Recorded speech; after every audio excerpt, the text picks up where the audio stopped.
Yo, c'est Vega et bienvenue pour cette review du chapitre 45 de Boruto. Et il y a des choses à dire, il y en a énormément de choses à dire. C'était un chapitre richissime en informations, pas de fight, pas comme dans DBS où c'est souvent concentré sur de la bagarre. Beaucoup d'informations condensées dans ce chapitre et beaucoup de choses que, on savait plus ou moins déjà. Oui.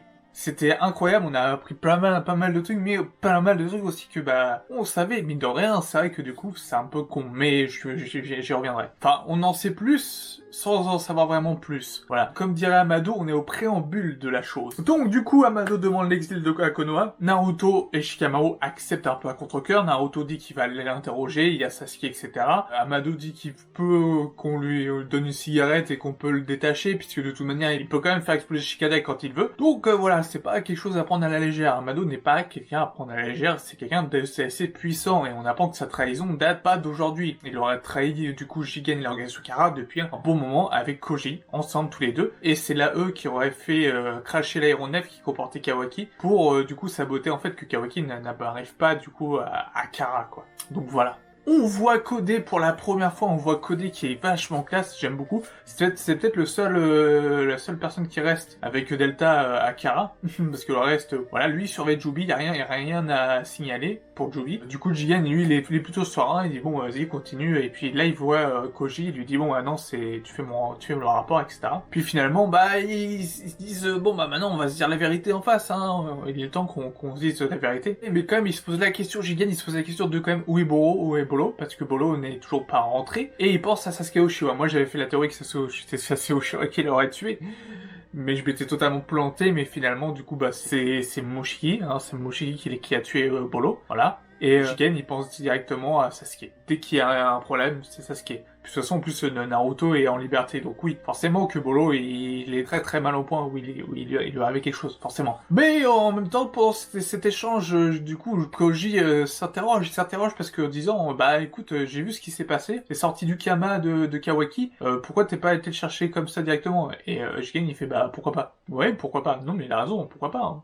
Et Amado, toujours Amado, on revient sur Amado qui essaye toujours du coup d'intimider, de faire prendre conscience que c'est comme une menace et pas quelqu'un comme ça, il dit toujours qu'il peut toujours faire exploser la tête de Shikadai. Et donc, en disant ça, Shikamaru, il pète un câble, il prend Amado, il lui dit espèce de connard, enfin bref, il lui dit pas espèce de connard, etc., mais il le menace et il lui dit que c'est dommage de voir un ancien grand stratège aussi grand soit-il perdre les pédales comme ça, et c'est vrai qu'on n'a jamais vu Shikamaru vraiment perdre les plombs, et c'est assez rare, et c'est vachement intéressant pour le souligner. On va arriver au point central de la vidéo sur la vérité des Otsutsuki. Qui sont les Otsutsuki? Ils sont là pourquoi? Etc. Est-ce que du coup vous allez être déçu? Est-ce que vous allez être content du coup de la réponse? Moi je suis mitigé. On connaît la vérité enfin un peu sur les Otsutsuki, mais on le savait déjà, les Otsutsuki sont des extraterrestres embarrassants. Leur objectif apparemment serait du coup de consommer toute la vie, que en gros ce sont des mangeurs de planètes. Ils viennent ici pour manger les planètes, ils plantent une graine qui est du coup en fait Jubi,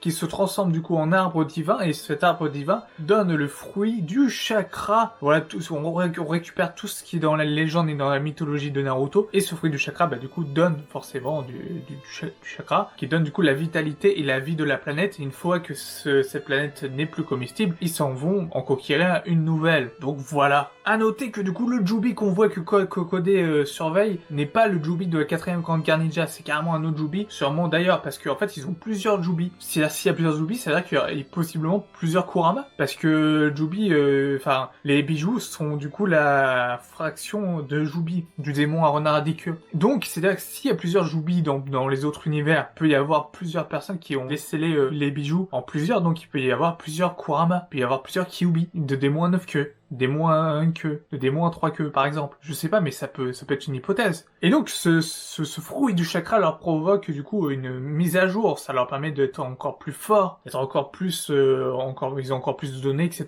Bon, après, tout ce qui est Kama, etc., on n'en sait pas plus, mais en tout cas, pour ça se passe comme ça. Et ça, on le savait déjà, plus ou moins. On a vu ça en œuvre avec Kaguya, on a vu que ça marchait. Le seul truc qu'on savait pas, c'est que, en fait, ils venaient juste là pour dévorer des planètes, sans réel but, même pas je sais même pas si c'est pour se nourrir comme Molo, et que du coup Joubi n'est pas le seul Joubi possible, et on n'a pas le seul arbre divin, c'est-à-dire qu'ils font ça de planète en planète, et combien c'est de planètes ils ont déjà détruites pour arriver à ce stade-là, à cette puissance phénoménale qu'ils ont déjà actuellement les Otsutsuki. Donc on ne sait pas d'où viennent les Otsutsuki, on ne sait pas comment marche le Kama, c'est le préambule, mais on sait déjà que du coup quelqu'un a pris possession du corps de Jigen et que c'est Ishiki Otsutsuki. Donc en fait on se pose pas mal de questions encore, et il y a encore pas mal de questions à se poser sur les Otsutsuki et sur comment marche le Kama. Est-ce que tous les Otsutsuki peuvent donner le Kama par exemple? Parce que si c'est le cas, on va pas me faire croire que Urashiki n'a pas pu donner le putain de Kama. Oui, je reviens toujours sur Urashiki parce que Urashiki c'est quelque chose qui me tient à cœur, parce que sinon ça serait pas logique. En tout cas, tout ce qu'on a su, tout ce qu'on a appris aujourd'hui, ça peut paraître dense en information, ça peut paraître assez fou, mais en fait,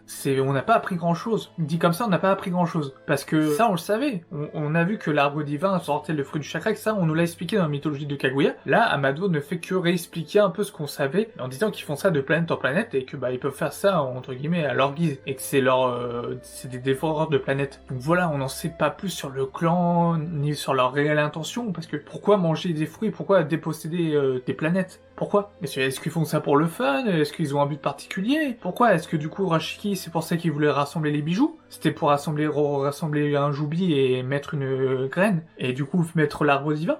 Je n'en sais strictement rien. Enfin, bref, on va passer du coup au dernier moment qui se passe, donc le fight qui commence entre le Koji et Jigen, qu'on attendait tous depuis plusieurs mois, et je pense qu'on va encore l'attendre pour le prochain chapitre, parce que du coup c'est un putain de cliffhanger encore dessus. Jigen arrive à battre Koji, enfin non, arrive à le blesser, et là t'as Koji qui balance une bombe, il dit j'ai été créé pour te tuer. Voilà. Alors qui est Koji?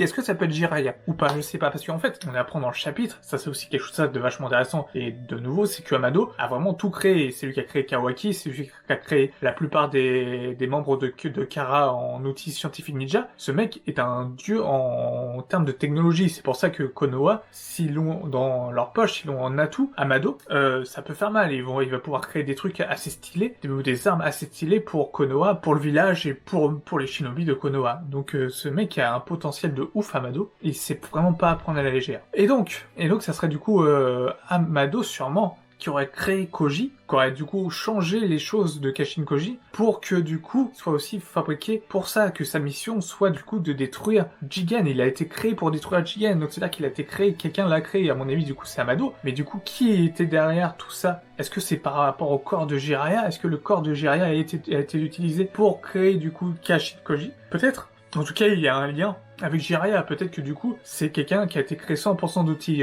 ninja, qui a été créé en lien avec des cellules de Jiraiya. Possiblement. Puisque Amado a connu la 4ème grande guerre ninja, il a connu, etc.